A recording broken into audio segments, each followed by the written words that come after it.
आज हम बात करने वाले हैं एक ऐसे शो के बारे में जो कि भारतीयों का one of the favourite TV show रहा है। मैं बात कर रहा हूँ तारक मेहता का उल्टा चश्मा के बारे में। अब देखिए, हाल ही में इस शो की टीआरपी गिरती जा रही है। क्रिएटर्स का मानना है कि ये चल रही कंट्रोवर्सीज की वजह से हो रहा है, लेकिन ऐसा बिल्कुल भी नहीं है। आप खुद से एक सवाल कीजिए कि क्या आप तारक मेहता का उल्टा चश्मा के नए एपिसोड्स देखते हैं? ज्यादातर लोगों का आंसर ना ही होगा। ऐसा इसलिए है क्योंकि अब जो एपिसोड्स आ रहे हैं उन्हें लोग वैसे ही देखना पसंद नहीं कर रहे हैं। इसमें कंट्रोवर्सीज का कोई लेना देना नहीं है, बल्कि जो लोग तारक मेहता का उल्टा चश्मा अभी भी देखते हैं तो वो नए एपिसोड देखने की बजाय 5-6 साल पुराने एपिसोड्स को देखना प्रेफर करते हैं। अब आखिर ऐसा क्यों हो रहा है कि इतना सक्सेसफुल शो धीरे धीरे फेल होता नजर आ रहा है?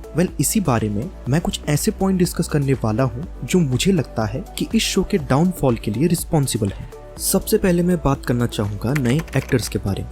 भारत में शायद ही कोई ऐसा होगा जो कि तारक मेहता का उल्टा चश्मा के बारे में ना जानता हो, और आप सभी ये मानने से बिल्कुल इनकार नहीं करेंगे कि हम तारक मेहता का उल्टा चश्मा से अगर रिलेट कर पाते हैं तो वो उसके कैरेक्टर्स की वजह से है। अब बात यह है कि हम सालों से ही एक सेम एक्टर को उस सेम किरदार को निभाते हुए देखते आए हैं, बल्कि कई सारे लोग ऐसे भी हैं जो कि उस एक्टर को उसके असली नाम से जानने के बजाय तारक मेहता का उल्टा चश्मा के कैरेक्टर के नाम से जानते हैं। हमारे लिए मुनमुन दत्ता बबीता जी हैं, दिलीप जोशी जेठालाल हैं। इसी वजह से हम किसी और एक्टर को इन कैरेक्टर्स की जगह लेते हुए नहीं देख सकते हैं। अब क्रिएटर्स इसी मेन बात को इग्नोर करते हुए नए नए एक्टर्स को तो लाते हैं, लेकिन कैरेक्टर्स को सेम रखते हैं। शो में कई सारे चेंजेस किए गए हैं, जैसे कि तारक मेहता, अंजलि मेहता, रोशन सोढ़ी, टप्पू, सोनू, हंसराज हाथी, नटू काका और बावरी जैसे कैरेक्टर्स के एक्टर्स को चेंज कर दिया गया है। अब हम एज अ व्यूअर सालों से जिस एक्टर को उस रोल को प्ले करते हुए देखते आए हैं, वो अगर अचानक से चेंज हो जाए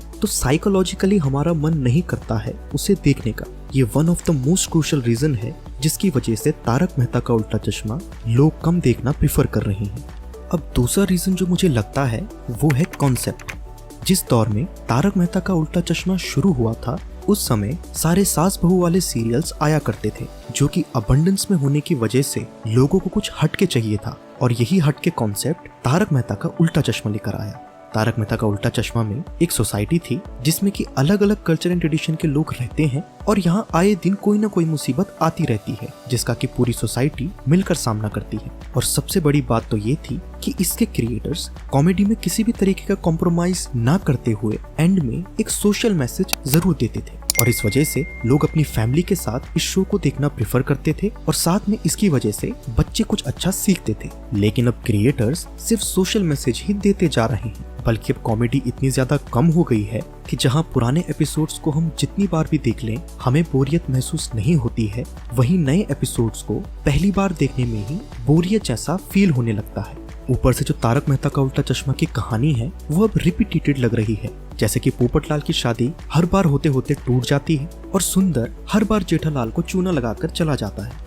इसके साथ ही मैं एक और पॉइंट ऐड करना चाहूंगा, जो कि है ओवर एक्टिंग।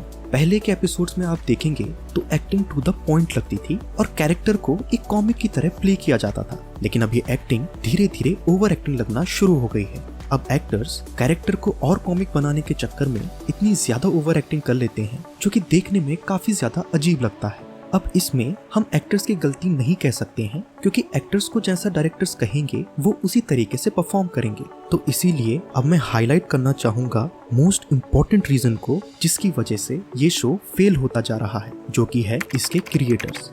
तारक मेहता का उल्टा चश्मा के क्रिएटर्स ऑर्थोडॉक्स बन चुके हैं। वो केवल एक ही तरह की कॉमेडी लोगों को दिखाना चाहते हैं, लेकिन शायद वो इस बात को इग्नोर कर रहे हैं कि परिवर्तन ही जीवन का नियम है। यानी कि जैसे जैसे टाइम बीतता जा रहा है लोगों की रिलेटेबिलिटी कम होती जा रही है। नई ऑडियंस अब तारक मेहता का उल्टा चश्मा देखना शुरू कर रही है, जो कि शो के साथ रिलेट नहीं कर पाती है। अब तारक मेहता का उल्टा चश्मा पुरानी कॉमिक को लोगों को दिखा रहे हैं, जो कि अब की ऑडियंस को इतनी ज्यादा रिलेटेबल नहीं लग पाती है, जैसे कि कई सारे ऐसे वर्ड्स का यूज कर पाना, नई नई टेक्नोलॉजी का यूज कर पाना। आप अगर अभी भी देखेंगे तो तारक मेहता का उल्टा चश्मा में भी कैरेक्टर्स कीपैड वाला फोन इस्तेमाल करते हैं। ये जस्ट मैंने एक एग्जांपल दिया जिससे कि आप समझ सकते हैं कि रियल दुनिया के साथ रिलेटेबिलिटी उनकी धीरे धीरे कम होती जा रही है, और ये सब हो रहा है क्रिएटर्स की ऑर्थोडॉक्स अप्रोच के साथ। वो नए एक्टर्स को तो ला रहे हैं लेकिन कैरेक्टर्स को चेंज नहीं कर रहे हैं। टाइम के साथ साथ अपनी राइटिंग को अडेप्ट नहीं कर रहे हैं। जिस कॉन्सेप्ट की वजह से ये शो चला था उस कॉन्सेप्ट से अब भटकते जा रहे हैं और अपने एक्टर्स से ओवर एक्टिंग करा रहे हैं। देखिए, मेरा मानना है कि तारक मेहता का उल्टा चश्मा को अभी भी ज्यादा देर नहीं हुई है। अगर वो राइटर्स को चेंज कर दें और किन्हीं ऐसे राइटर्स को ले आए जो कि अभी के टाइम के हिसाब से कॉमिक राइटिंग कर सके, तो इसकी वजह से शो को काफी ज्यादा हेल्प होगी। और दूसरी बात, जो ये नए एक्टर्स को लेकर आ रहे हैं, इनकी जगह ये ऐसा कर सकते हैं कि जो पुराने कैरेक्टर्स हैं उनको सोसाइटी छोड़कर जाते हुए दिखा सकते हैं और उनकी जगह नए कैरेक्टर्स को इंट्रोड्यूस कर सकते हैं। इससे नए एक्टर्स के आने के बावजूद जो व्यूअर्स है